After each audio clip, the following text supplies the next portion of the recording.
وہ عورتیں جن کے زیادہ تر مرد دوست ہوتے ہیں وہ اکثر اچھے موڈ میں رہتی ہیں۔ اگر کوئی لڑکی آپ کو پسند کرتی ہے تو وہ آپ سے بات کرتے ہوئے ہمیشہ اپنے بالوں سے کھیلے گی۔ بوڑھے مرد جب جوان عورتوں سے شادی کرتے ہیں تو وہ بہت زیادہ موت کے قریب ہوتے ہیں۔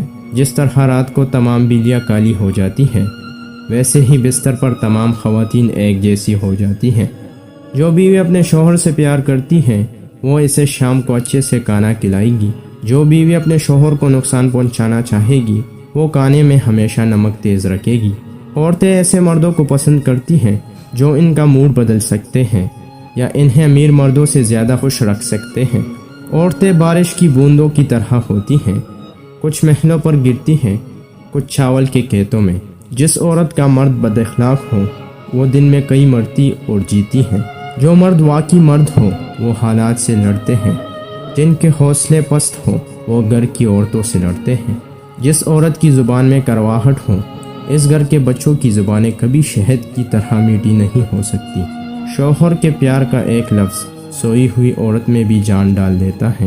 جو عورت مرد کی نافرمان ہو اس کی اولاد فرمانبردار نہیں ہو سکتی۔ کوئی بھی عورت بلا وجہ خود کو نہیں بدلتی بلکہ زمانے کے رویے اور عادتیں عورت کو بدلنے پر مجبور کر دیتے ہیں۔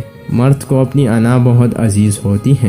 مرد سے کبھی ضد نہیں کرنی چاہیے۔ اگر آپ ضد کرتی ہیں اور وہ اپنی انا کو آپ کے لیے پیچھے چھوڑ دیں تو اس مرد سے زیادہ آپ کو کوئی پیار نہیں کر سکتا۔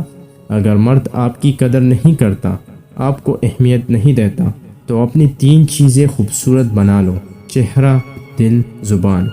سہارے تلاش کرنے سے بہتر ہے کہ خود کو مضبوط بنا لیا جائے۔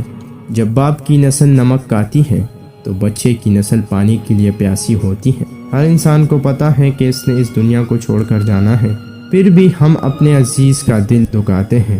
ہم بستری کے وقت عورت اگر بالکل بھی آواز نہ کرے تو سمجھو وہ ہم بستری میں توجہ نہیں رکھ رہی، اور دوسری وجہ بہت شرماتی ہے۔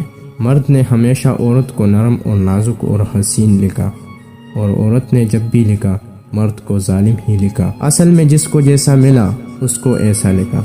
مرد کا دل سمندر کی مانند ہے، وہ چاہتا ہے کہ بہت ساری رنگ برنگ مچھلیاں اس میں تیرے، جبکہ عورت شارک بن کر اکیلی تیرنا چاہتی ہے۔ مرد کے بازو اور عورت کے آنسو کسی بھی ناممکن کام کو ممکن بنانے کی طاقت رکھتے ہیں۔ مکان تو سامان اور اینٹوں سے بن جاتے ہیں لیکن گھر بنانے کے لیے نیک عورت کی ضرورت ہوتی ہے۔